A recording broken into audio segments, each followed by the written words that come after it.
wanted to introduce myself in this session. So like I mentioned in the speed geeking, if you're involved there, this session is going to be talking about a framework called positive youth development and specifically how to apply this approach in the context of civic education. Кайтлін, ще раз всіх вітаю тих, хто приєднався, тих, хто може десь почув з іншого боку про цей захід. І сьогодні вона хотіла, як ви казали, більш детальніше поговорити про позитивний розвиток молоді, а особливо застосування в громадській освіті. So I work for an organization called Making Sense International, and we're a small women-owned business based in Washington, D.C. And we primarily work in the area of youth development globally, whether that's in terms of education or financial literacy or entrepreneurship. We work all across the board within the area of youth development.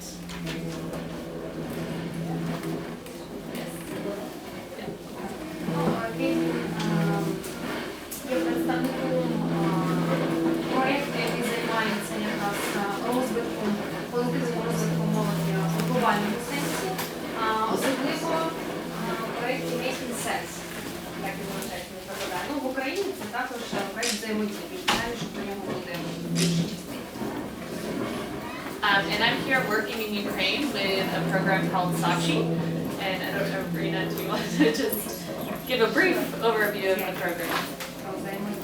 Добрий день. Кайтлін – це наша партнерка в межах проекту взаємодія. Це найбільша антикорупційна ініціатива, яку фінансує USAID. І ми з компанією Кайтлін, яка базується в Вашингтоні, ми працюємо над, зокрема, розробкою антикорупційної такої методички для вчителів, яку пізніше будуть застосовувати на уроках громадянської освіти.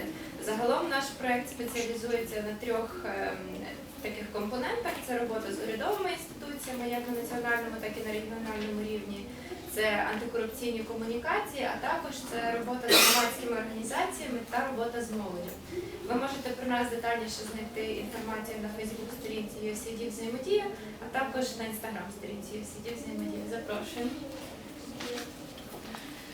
And so today we'll be talking kind of as the framework as an overview because we only have about an hour of time today, but on Tuesday I will also be presenting the framework in a workshop where you'll actually have a chance to apply the framework to your own work and also experience one of the lessons we've developed about anti-corruption.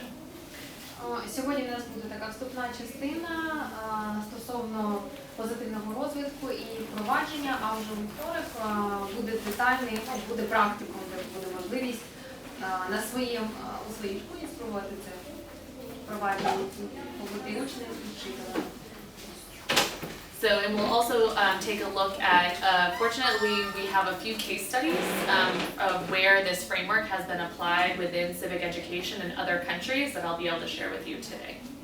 І сьогодні Кайтлін також з вами поділиться своїм досвідом і своїми кейсами, як вона вже впроваджувала, як це працювало в різних країнах. So in the speed geeking session, I asked you to think about an experience from when you were young, from when you were potentially between the ages of 15 and 24. That's how we internationally define youth. So thinking about where you were living, what you were doing, what your priorities were, kind of what was your headspace at that time. Протягом цієї рекламної кампанії, коли до вас приходили лише на хвилинку, Кайтлін просила вас пригадати ті часи, коли вам було 15, що їли, з ким спілкувалися, які були думки, також яку музику слухали. So now I specifically want to ask you about a time when you took a risk as a young person. So think back to that range of time, so between the ages of 15 and 24, when you potentially weren't really sure what the outcome was going to be, but you took a risk. And think about what you were thinking in that moment. Зараз хотілося б попросити вас подумати, пригадати той момент між 15 і аж 24 років, можливо, якийсь момент, коли це було, на вашу думку, ризиковим. Це була ваша поведінка або щось було навколо вас дуже ризиковим. Це могло спровокувати якусь дію, пов'язану з чим завгодно. And then I want you to introduce yourself to the person sitting next to you and tell them about what you thought of the situation. Пригадайте, будь ласка, цей кейс і поділіться зі своїм партнером. Праворуч або ліворуч. Як вам заведеться? Так, 15 до 24. Хоча б більше точно.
So next I want you to think about the same type of situation, taking a risk, but when you were over the age of 25, so as an adult, technically.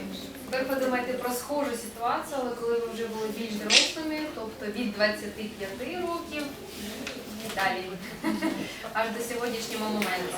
Так само, як у ситуацію, ризиковано.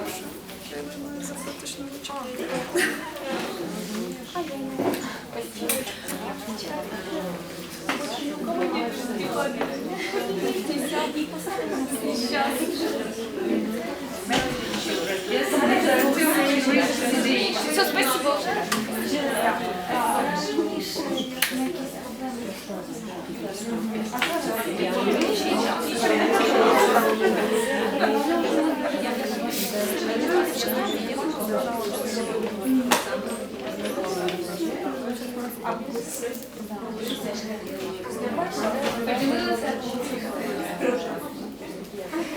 So now I want you to reflect on the differences you may have experienced when you reflected on those two different situations.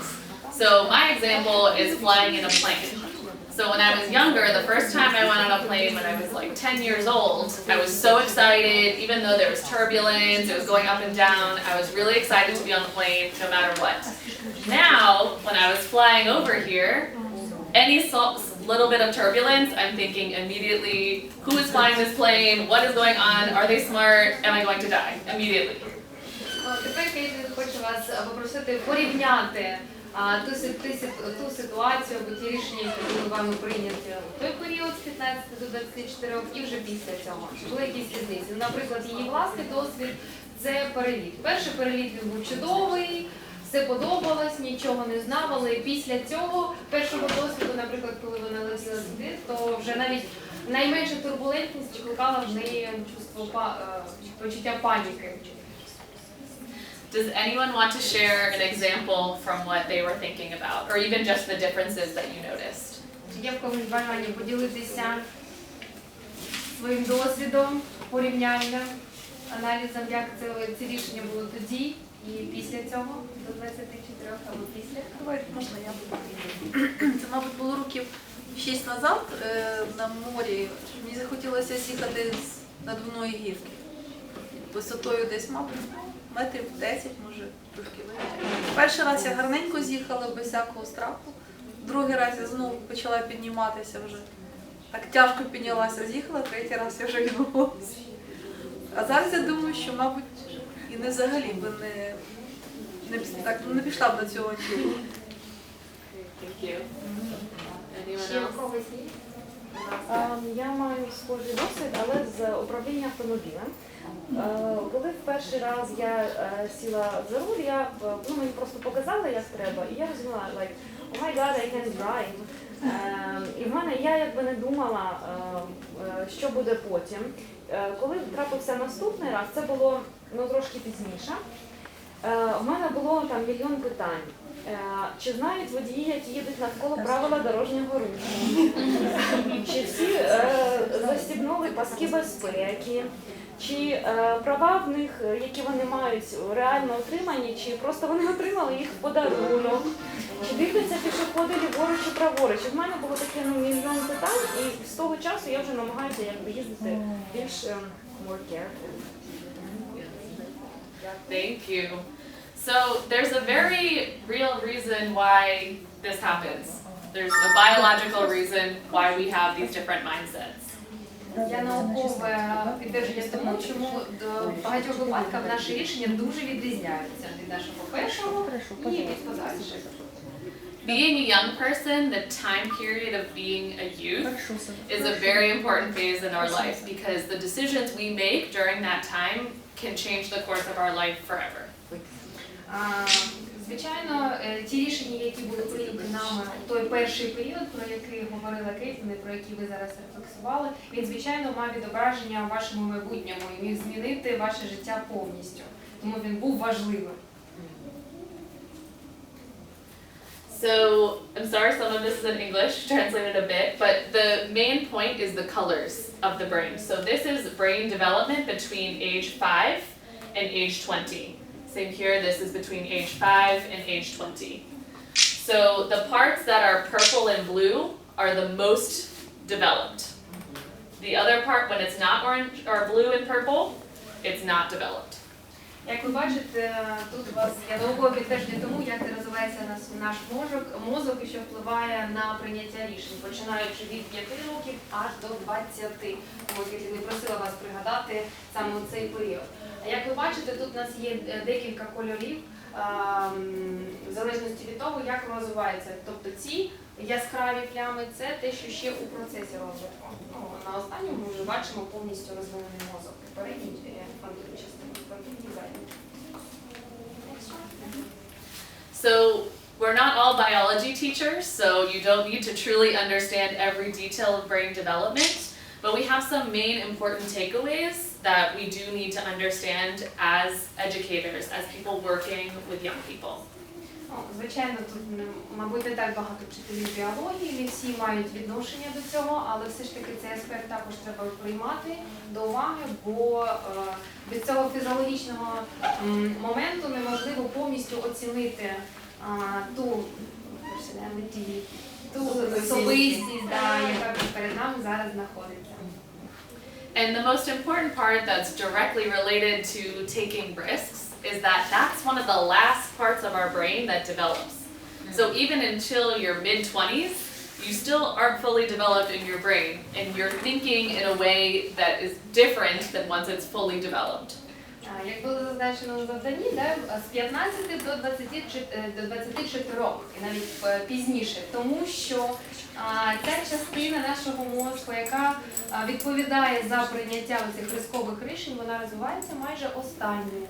Тому так багато буває інколи помилкових рішень в цей період. And I'm sure you've noticed with your own students and maybe children or siblings or family members that when young people get upset or angry, it's very extreme in their reactions to everything because that's also one of the last pieces that develops. So even as adults, we can sometimes control how we're feeling, but young people aren't really able to do that because of biology, not because they're crazy. І знову, якщо ми говоримо про інші аспекти, це емоції, емпатію, так само ці частина мозку, яка відповідає за це, також розвивається останньою, тому так багато таких ситуацій, коли у підлітків змінюється настрій або їх агресія, вона виливається у щось дуже жахливе з червоними очима. But the important part here is that as the brain is developing, there's more capacity to learn. And we can take full advantage of that as educators to really put some positive, good information into their brains. Але не все так погано, є дуже велике але, бо у цей період дуже висока здатність у підлітків до навчання, до засвоєння нової інформації. So how are we going to do that? It's a very tall order for us as educators. So it's important that we're able to lean on a framework or a methodology that helps us understand a process to do that. Тому дуже важливо вчителям зрозуміти, як віднайти цей баланс між біологічним аспектом, да, це методикою навчання, яка в нас є, і знайти той зв'язок, про який ми так вже говорили. And by understanding the process that young people are going through, we can better help them and address any issues they might be going through. But it must come from us understanding where they are, not us dictating where we want them to go. Ну і звичайно неможливо диктувати учням, як поводитися, що засвоювати і які думки в них повинні створюватись без того, поки ми не зрозуміємо, які вони, тобто сприймати їх як особистості і намагатися прийняти на себе і зрозуміти, як це було, бо ми всі колись такими вже були. So our framework is called Positive Youth Development, which is a framework that was developed in the US but has been gradually being used abroad. І якраз той проєкт, про який говорили, це позитивний розвиток молоді, який, як Кайтлін вже казала, вони опрацьовують по всьому світі. Це якраз і є та структура, яка допомагає від'єднати методику, біологію і скласти все це разом. And the main takeaway about this framework is it's positive, like it says in the name. We're focusing on the strengths of young people, the assets that they bring to the table, not on the negative parts. І незважаючи на все те, що відбувається з людиною у підлітковому віці, зосереджувати, звичайно, на позитивних аспектах, що і є частиною назви цього підходу. Позитивний розвиток, тобто зосередитись на сильних сторонах студента. And it's important that this strategy engages not only young people, but also everyone around them. So teachers, family members, communities, structural level. We're talking a complete look at young people, not just only focusing on them themselves. І, звичайно, треба брати до уваги той факт, що неможливо говорити тільки про одного студента. Звичайно, це його навколишнє середовище, його друзі, його сім'я, все, що знаходиться навколо його середовища. And this is the model that PYD follows. So it's called the ecological model. By a show of hands, is anyone familiar with this model? ПРМ – це позитивний розвиток молоді. І екологічна модель. Це ті, хто знайомі. Maybe a few words about ecological model because not everyone is aware of it. Yes, great. So going off of what I just mentioned about positive youth development is that we're looking at youth in terms of their entire community around them, not just the young person. So you'll see that a young person fits in here, but they're also influenced by other pieces of their communities, whether that be their family members, their communities and peers, or other supportive features like schools, the justice system, any other sort of government, the healthcare system, things like that. Як ви бачите, те, про що вона ще не казала, так, що складається з декількох шарів, починаючи з молоді, потім сім'я, друзі або навколишні, це все, що оточує підлітка, а також сприятливе становище. Це також дуже відіграє велику роль. And some of you might have noticed when you were reflecting in our first exercise about risks that you've taken in the past, when you thought about as a young person who influenced you in your life. Maybe you decided one night to stay out even though you should have gone home and your parents were waiting for you. Think about who was influencing. Did you make that decision on your own? Or maybe your friends told you it was okay to stay out, or you wanted to go, go to a concert or something. There were other things that were influencing you. You're not just here alone. Якщо пригадати завдання, і спробувати пригадати, хто, можливо, мав на вас якийсь вплив. Чи ваш друг, який вам щось запропонував, чи ваші батьки, які вам не дозволяли приходити після 10-ї години. Тобто, те, про що ми говоримо, що неможливо прикладати всю відповідальність тільки на одного студента. Stop here if there's any questions on that. Are there Чи any є якісь questions? питання стосовно моделі, стосовно того, чому це важливо? Окей. So there are 7 key features that can be used to describe the positive youth development framework. And you'll see them all here, and what we'll do next is go through each one of those And I'll give you an example of what this means in terms of civic education specifically. Not to say that positive youth development can be used in any sector. It can be within public health, within education, within entrepreneurship. It can be used across the board. But for the sake of our work with Sachi in Ukraine, we'll look at it through the lens of civic engagement. Тут, як ви можете бачити, читати, да, основні ключові аспекти, і, звичайно, Кайтлін зупиниться на кожному аспекті більш детально, і обговорить і на практиці, як це все працює, як це можна впроваджувати, не зважаючи не тільки на уроці, а й поза уроком, поза класною діяльністю. Звичайно, це може бути що завгодно, хоч якийсь кружок. So the first and what I find is the most important and foundational aspect of the framework is building skills, assets, and competencies of young people. If young people don't have skills, then they're not going to go anywhere. Whether you talk about skills in terms of literacy and numeracy, or in terms of soft skills, like some of the presentations talked about, communication, decision making, or in technical skills, the skills that they might use in work. Ну, і, звичайно, якщо розбирати більш детально перший аспект, це побудова навичок. Тут, звичайно, ми говоримо про такі навички, це як професійна діяльність, якщо ви чули hard skills, так?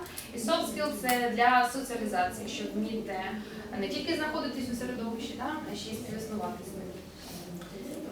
And in particular related to civic engagement, if young people don't have the skills like decision making and communication and persuasiveness, then it's really difficult to become active in your own community, whether within your own neighborhood or at a national level. It's very important that we build those skills so that young people, once they grow up, can continue to engage with their communities.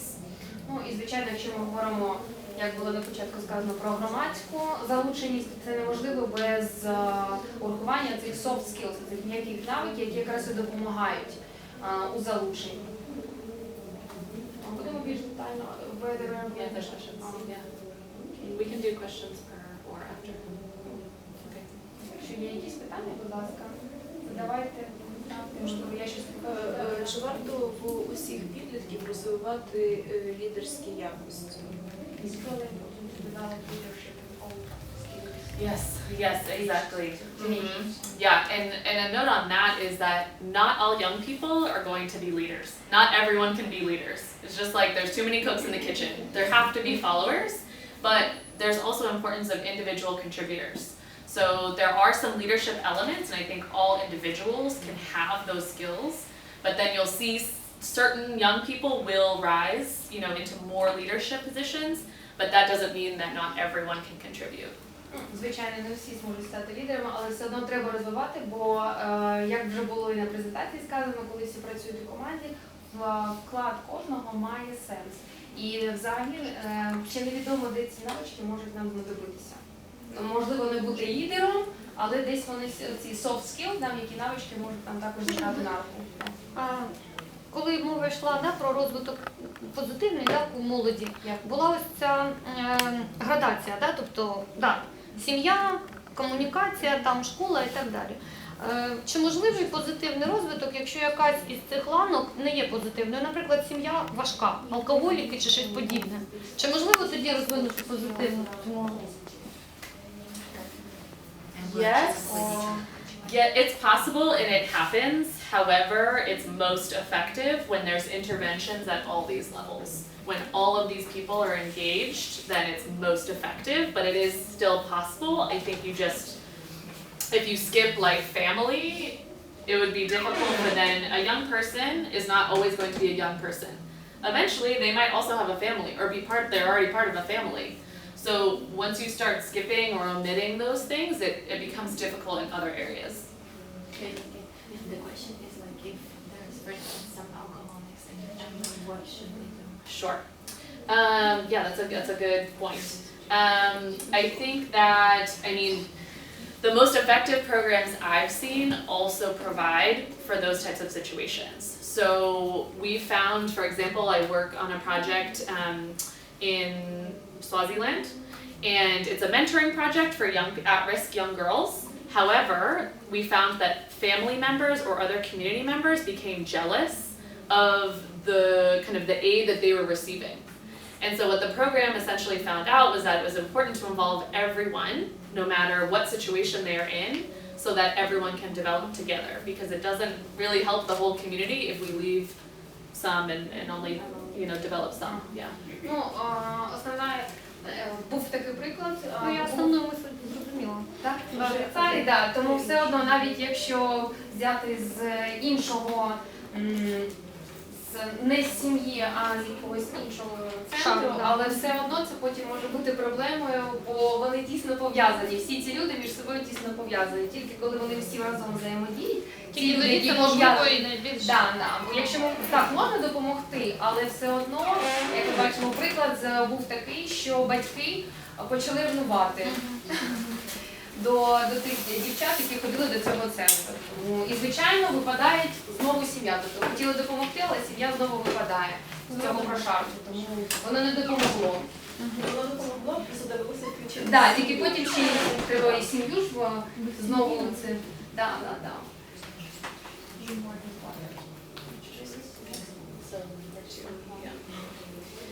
So number 2 is healthy relationships. Super important in what we were talking about kind of within the terms of the ecological model is that young people have relationships with a lot of different people, whether it's their own family members, other community members, neighbors, or maybe their doctor in an institution.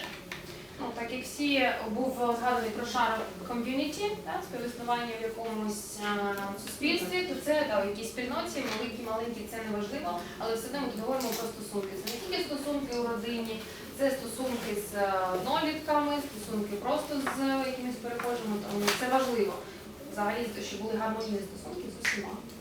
And there was a good example from one of the presentations this morning about the democracy school, is sharing power really encourages people, especially young people, to feel more healthy and more part of something that's not just themselves.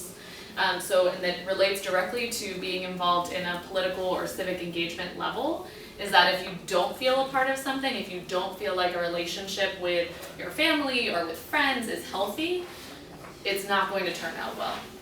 Як сьогодні вже вранці було задано на презентації, приклад тої демократичної школи, де самі учні, їм надається влада, вони відчувають себе частиною команди, і тоді вони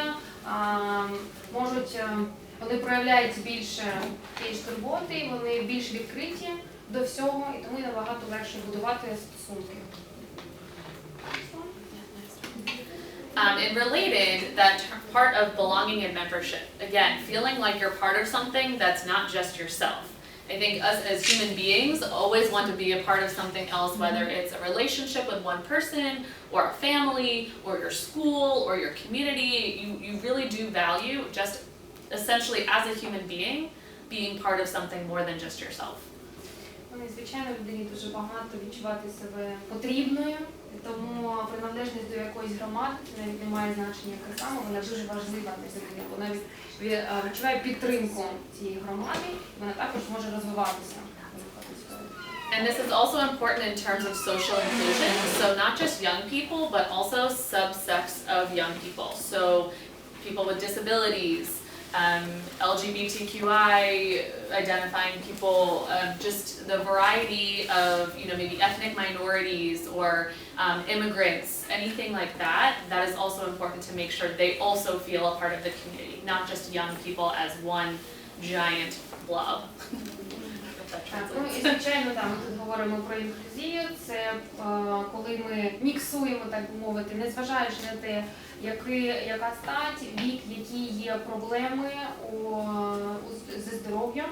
Навпаки, це дуже важливо, не роз'єднувати дітей одного віку до остатку в одну групу, а всіх інших в другу. Ні, навпаки, ця соціалізація, вона дуже допомагає. І ті інші, одні відчувають, що вони можуть допомогти, інші відчувають, що вони комусь потрібні, і так само розвиваються. And one last note on this is this point, is that being a young person, unless you all have some secret in Ukraine, but it's a temporary identity. You're not going to be identifying as a young person or youth forever. It's a temporary identity. It's not your role in a community. There's a difference. So your role in a community is a community member, no matter who you are. Young, old, in between, baby, whatever. being young is just your temporary identity until you grow into something else. Ну, як ви бачите, тут у нас є така ідентичність, але тимчасова ідентичність. Тому це означає, що ми не будемо завжди такими молодими з таким набором навичок або скілів, які в нас є зараз. Ми будемо розвиватися і потім можливо переходити в якусь іншу громаду. Але все одно нам потрібно розвивати ці навички, щоб і тут співіснувати, і потім щоб далі співчувати більш комфортно. Можна питати? А як вилучити дитину із негативної групи, негативного членства? Як ідентифікація?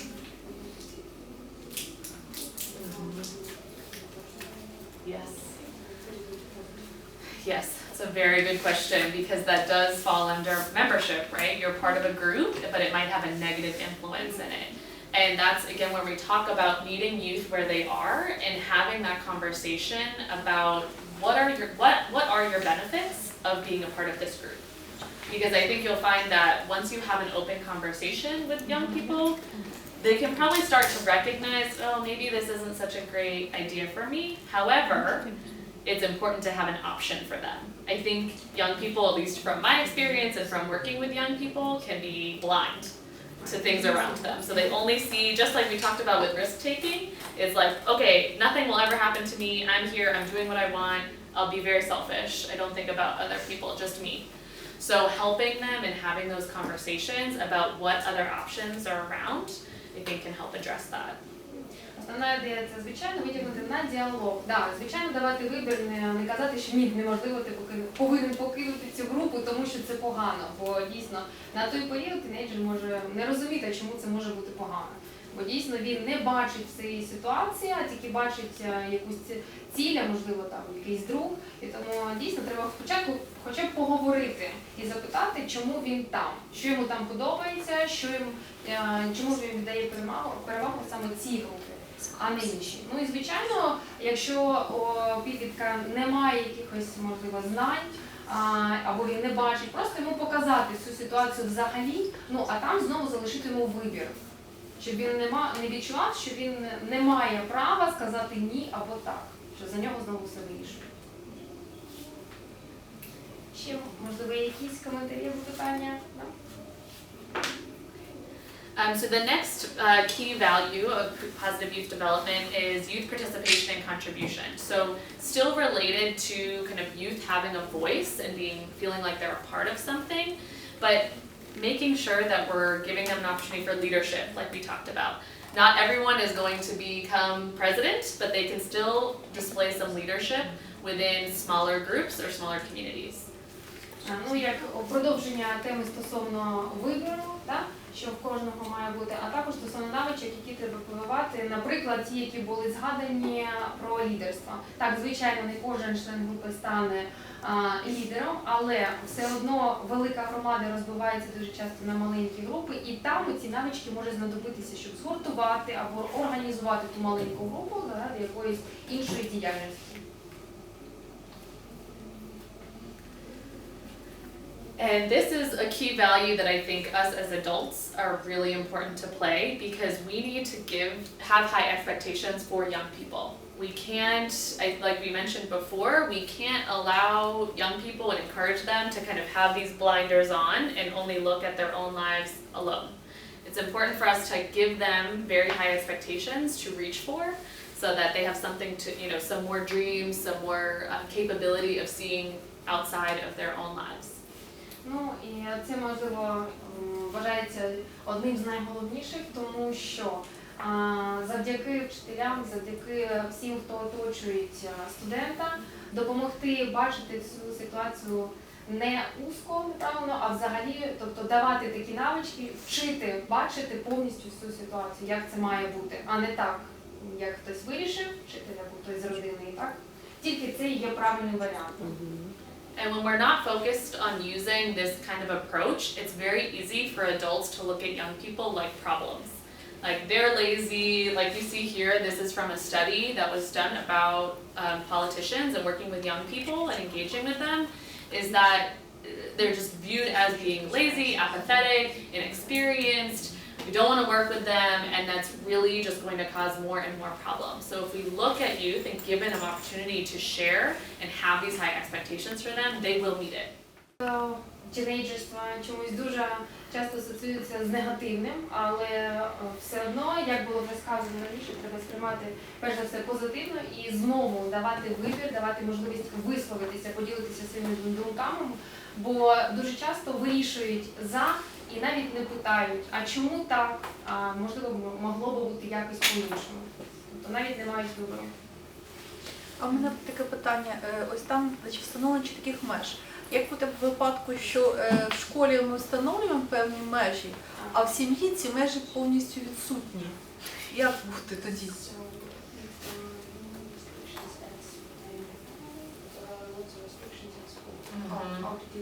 Yes, that's a really good question.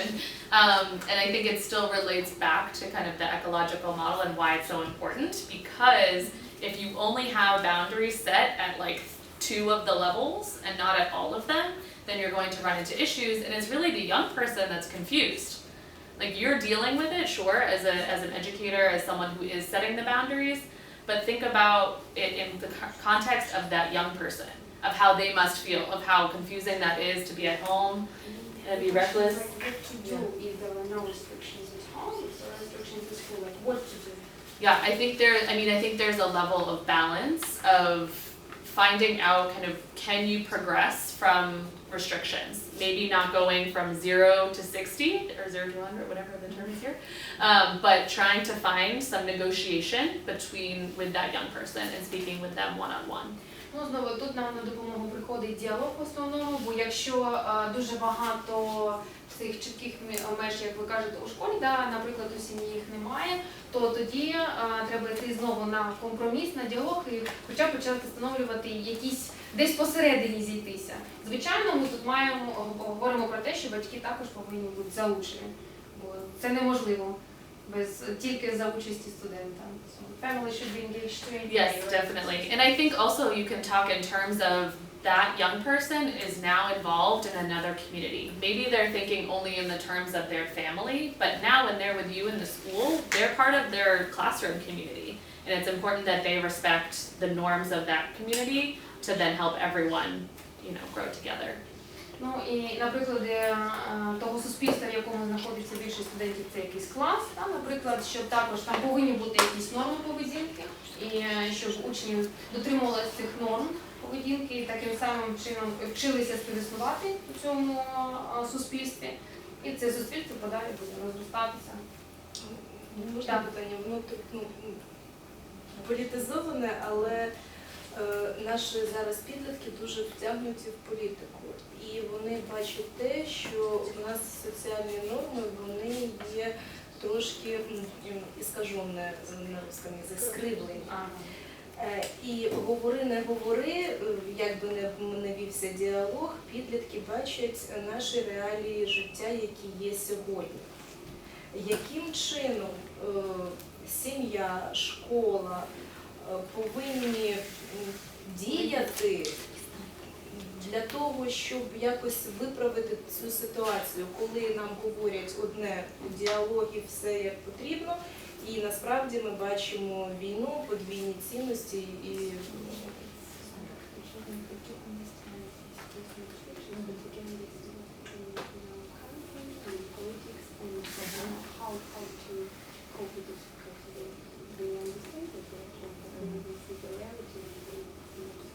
Yes, it's a really good question, and we'll be talking about that at the workshop on Tuesday, so I invite you to come if you can.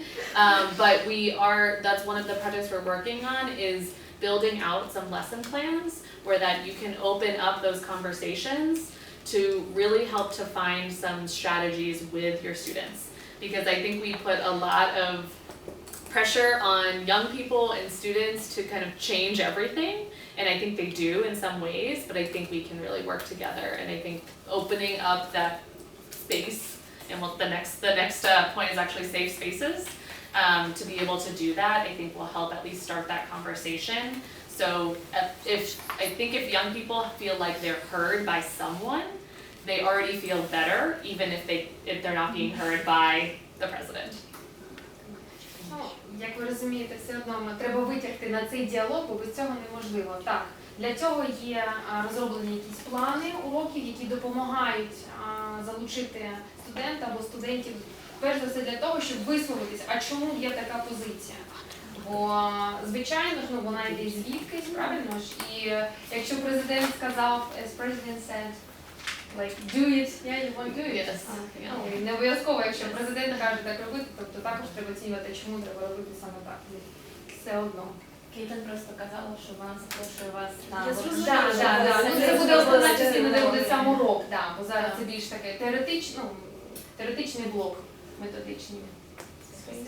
Yes, safe spaces, so kind of what mentioned, both physical and emotional safe space. Allowing young people to feel like they can talk about their challenges will really encourage them to feel like at least someone is listening to them. Ну, для того, щоб вивести на цей діалог, звичайно, дитина себе повинна почувати безпечною. Це мається на увазі не тільки фізична безпека, бо звичайно емоціональна, бо тільки тоді вона може розкритися і щось вийти з нею, висловитися, що в неї там сидить дуже глибоко. Next one. And the last one is youth-friendly services. So again, where educators can come in is that the services that youth have access to, it's not just about having literal access, of being able to walk into a hospital or a doctor's office or a police station. It's not about just walking in. It's about actually receiving service that feels like it's targeted towards a young person. Someone who's 10 years old is going to have a different expectation as of someone who is 25, as of someone who is 65. All of those have different expectations, so it's important that all of these kind of government structures and public institutions, including schools, feel like they're addressing youth needs and wants. Ну і звичайно так, ми говоримо про всі ці спільноти, про які казали взагалі, це неважливо школа або це лікарня, що завгодно, що у кожній з цих спільнот потрібно враховувати такий момент, як що потрібно у цьому, що потрібно молоді, не те, що хочуть їдати, а те, що потрібно. Це дуже коротка версія. And I think we're out of time, but this is kind of just a summary. The next slide is just a summary of kind of how positive youth development comes together with civic education and some of the things that we can talk about with our students. Because young people are disproportionately affected by a lot of the challenges that any country or community faces. So it's important that we provide them with the technical knowledge, talking to them about things like corruption, or talking to them about things like their health care.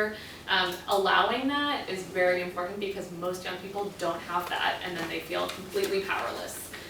So you as educators have a really important role to play in even just creating the space, even if you don't feel like you can do much past that. Just opening the space for young people to talk honestly will change the trajectory. Більш детально зазначено на слайді, так, що звичайно необхідно створювати такі середовища, в яких студент може себе почувати вільно. Звичайно, треба надавати hard skills, якісь базові академічні знання, але, звичайно, не забувати про ті навички, які потрібні для існування. Бо все одно молодь – це те майбутнє, яке може щось змінювати. Як воно може щось змінювати, якщо воно не знає, що в нього є влада, бо її ніколи не давали. Вона навіть не спробувала, що це таке, як це може вплинути на подальше життя. Out of time.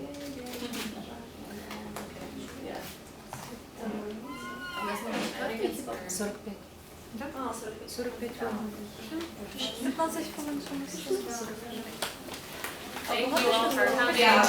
Happy